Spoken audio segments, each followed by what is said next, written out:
Mix by Ekta recording studio सूरत।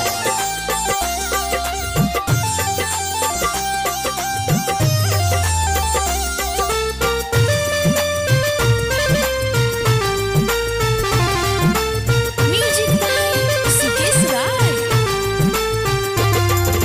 तुझको चाहा तू हार जाई है, तुझको चाहा तू हार जाई है।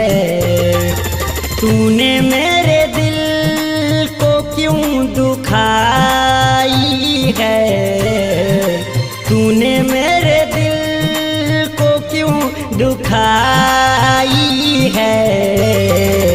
तुझको चाहा तू हार जाई है, तुझको चाहा तू हार जाई है।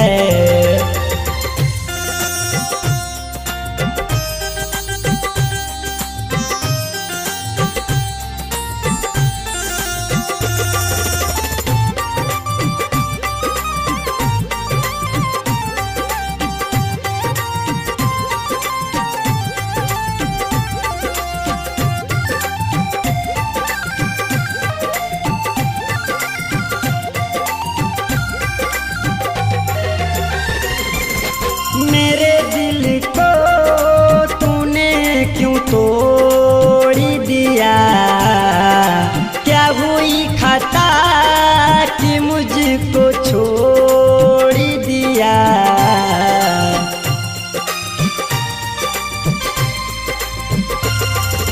मेरे दिल को तूने क्यों तोड़ दिया, क्या हुई खता कि मुझको छोड़ दिया। मेरे दिल पे सितम क्यों ढाई है, मेरे दिल पे सितम क्यों ढाई है। तुझको चाहा तू हार जाई है, तुझको चाहा तू हार जाई है।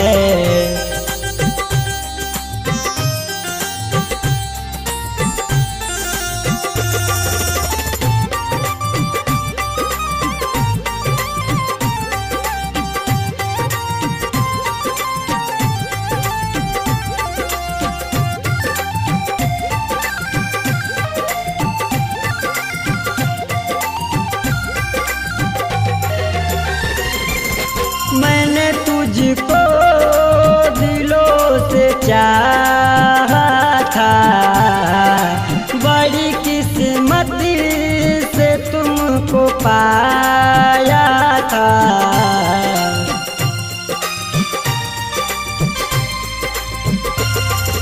मैंने तुझको दिलों से चाहा था, बड़ी किस्मत से तुमको पाया था।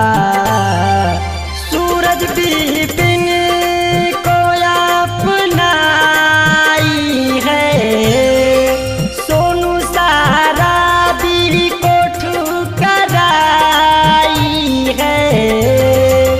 तुझको चाहा तू हार जाई है, तुझको चाहा तू हार जा।